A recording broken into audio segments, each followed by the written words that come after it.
Salut tout le monde et bienvenue sur mon tuto pour réaliser un papillon en wafer paper. Pourquoi je ne fais pas de papillon en pâte à sucre et pourquoi j'utilise le wafer paper?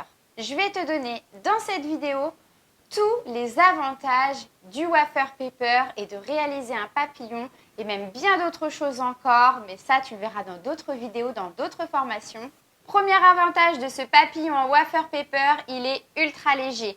Donc ça veut dire que tu vas pouvoir le poser n'importe où avec une tige très fine parce que le but c'est qu'on ne les voit pas trop. C'est léger comme une plume, c'est parfait pour poser sur ton gâteau. Deuxième avantage, c'est hyper facile à réaliser et hyper rapide. Tu as besoin de très peu de matériel. Autre avantage du wafer paper, tu n'as pas besoin d'attendre que ton papillon en pâte de modelage durcisse pour prendre sa forme pendant 24-48 heures, voire des fois plus longtemps. Tu l'as compris, moi le wafer paper, j'adore et c'est pour ça que ça fait très longtemps que je fais mes papillons en wafer paper. C'est plus sympathique que de les acheter en petit carton ou de les avoir en pâte à sucre avec tous ces inconvénients. Si toi aussi tu as envie d'apprendre à réaliser ce magnifique petit papillon en wafer paper, eh bien je vais te montrer tout de suite le matériel dont tu auras besoin.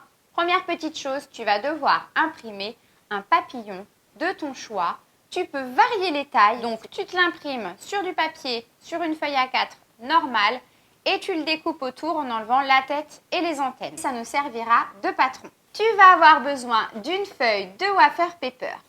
Le wafer paper, pour commencer, qu'est-ce que c'est? C'est du papier comestible. Attention, il est très sensible à l'eau, à l'humidité. Donc, tu risques de le faire fondre si tu mets de l'eau dessus. En général, on travaille avec de la vapeur ou alors on humidifie vraiment très légèrement. C'est vraiment ultra sensible et ça fond super vite. Alors, je te rassure, si tu mets ton papillon au frigo, il ne va pas fondre. L'humidité n'est pas assez forte pour faire fondre ton papillon. Tu vas avoir besoin d'une tige à fleurs, de jauge 24 ou 22. C'est très léger, donc tu n'as pas besoin d'avoir une épaisseur trop grosse. Il te faut la petite pince coupante, le cutter pour pouvoir découper ton papillon dans le wafer paper. Notre papillon, on va lui donner plein de couleurs. Moi, j'ai choisi du rose et du violet. Bien sûr, tu peux alterner avec toutes les couleurs que tu auras envie. Il te faudra un petit fond d'eau, mais vraiment, ce sera de l'humidification. Donc, tu mets même une seule goutte, ça suffit. Et un pinceau pour l'appliquer. Il te faudra un petit récipient avec du colorant en poudre or, un pinceau très fin et ce colorant en poudre, tu vas le transformer en peinture alimentaire avec soit du Réjuvénator, soit du jus de citron, soit de l'alcool. Je te conseille de l'alcool vraiment très fort pour que ce soit mieux dilué et surtout que ta couleur ne tourne pas au marron vert. J'ai pris un petit papier sulfurisé que je prends régulièrement dès que j'utilise des colorants en poudre. C'est pour protéger ma surface de travail.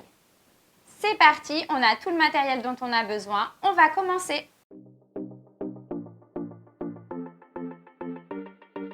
Première étape pour réaliser ce joli papillon qui a l'air de prendre son envol et qui est léger comme une plume. Déjà, tu vas prendre ton petit patron en papillon. Moi, j'ai pris une partie de ma feuille de wafer paper et tu vas juste tout simplement venir découper avec ton cutter tout autour de ton patron. C'est pour ça que là, l'idéal, c'est d'avoir un papillon plutôt simple.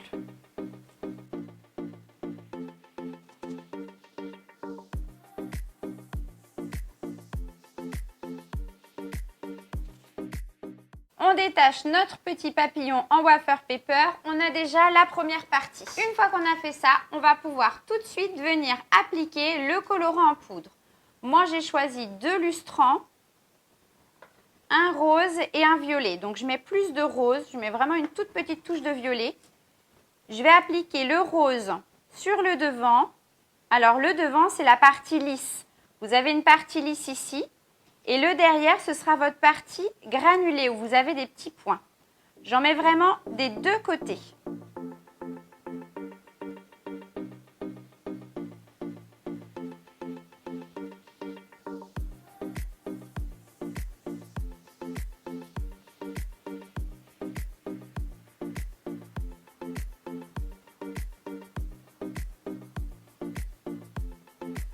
Ensuite, sur le haut de mes ailes, je mets une petite touche de violet qui se fond en dégradé.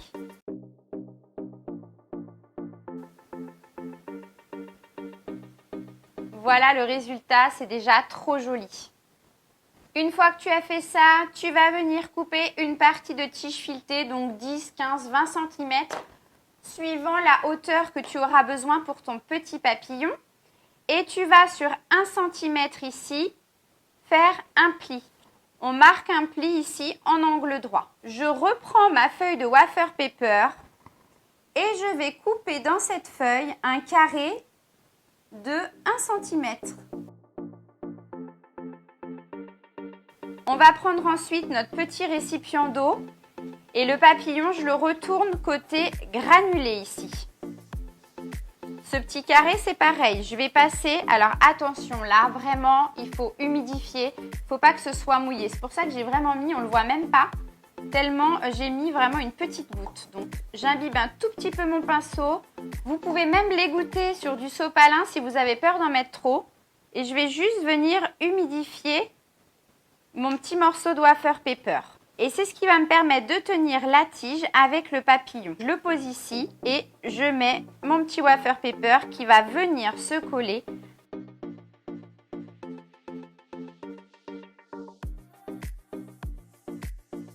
Derrière, si jamais vous avez trop humidifié votre wafer paper, vous allez le voir, la tige va ressortir, votre petit carré va fondre et la tige ne collera pas dessus. Grâce à cette humidification, je peux marquer un petit pli sur mon papillon.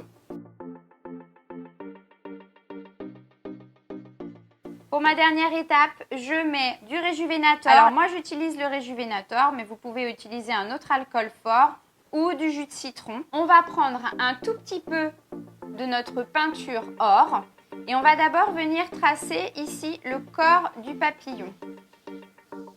Vous pouvez le faire plus ou moins épais à votre guise. Ensuite, là ça va être très important de vraiment prendre du colorant, vraiment de la pointe. On va prendre ici à la base et on va tracer un trait qui va être incurvé.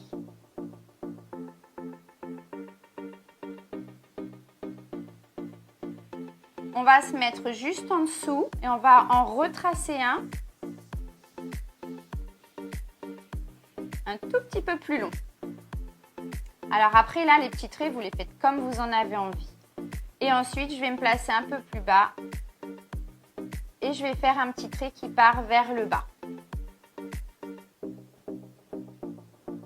C'est pour ça que c'est important d'avoir un pinceau bien fin si on veut avoir des traits plutôt fins.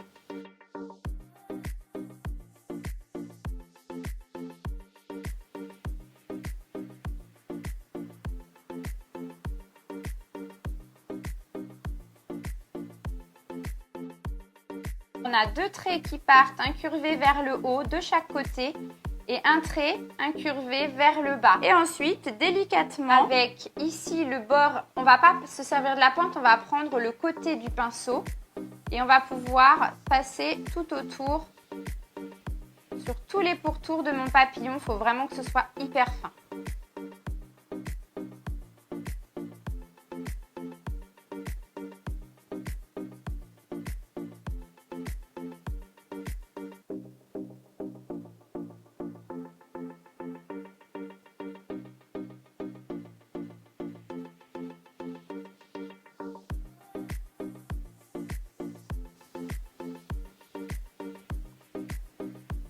Et voilà notre papillon qui est terminé. Donc là encore une fois, place à votre imagination. Vous pouvez modifier les traits, les faire plus fins, plus épais, ondulés. Le petit corps du milieu plus fin ou plus épais, c'est vous qui voyez. Par contre, gardez des tours quand même bien fins, c'est plus joli.